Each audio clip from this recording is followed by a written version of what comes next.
Good morning po muli sa ating lahat. So ngayon guys, pag-uusapan naman natin ang pag-cheat ng isang babae.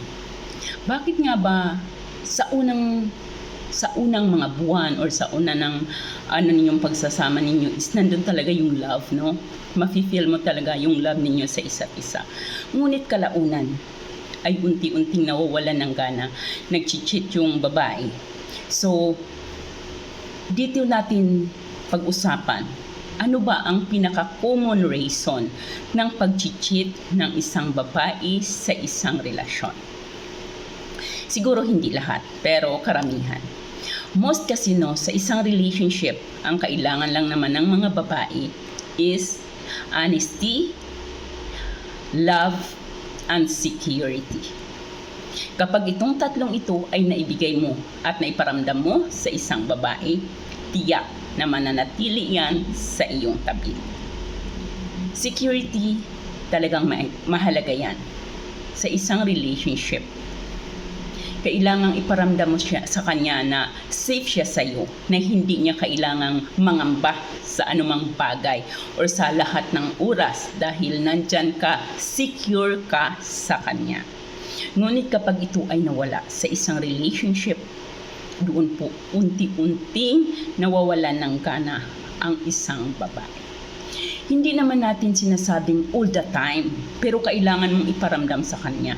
Lalong-lalo na ng mga panahong down na down siya, walang-wala siya. Dapat po hindi naman 100% na kailangan mo siyang tulungan, ngunit dapat ay nakaalalay ka sa kanya. Let's say about finances, no? About sa finances.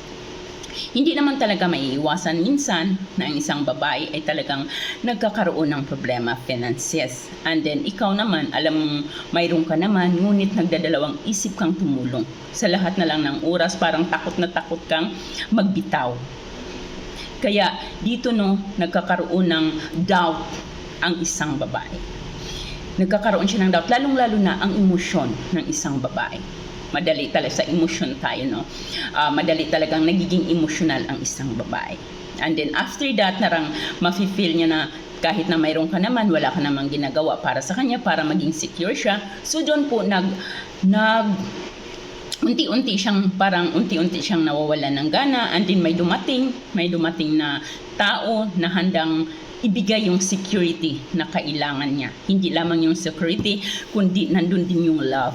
Nandun yung love at nandun yung care. So, doon po, mag-ano yung isang babae, maninimbang yung isang babae. Kung alin ba, kung sino ba sa inyo.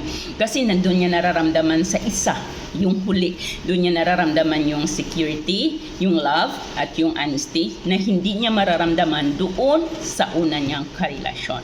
Kaya dito po minsan pumapasok ang pag-cheat ng isang babae or kahit ng isang babae. Common reason, ito po yung common reason ng isang babae, kasi more on naman, hindi po lahat, pero more on kasi pag guy ang gumib up sa'yo, ibig sabihin nakahanap na yan ng iba. Hindi po lahat, pero more on po problema once na ang guy ang bumitaw sa isang relasyon is nagkakaroon or mayroon na siyang iba. Pagdating naman kasi sa babae, masyadong emotional reason, maraming reason. Ito po talaga yung kailangan ibigay mo sa isang babae, ang love, honesty, and security, at tiyak mananatili yan sa iyong tabi.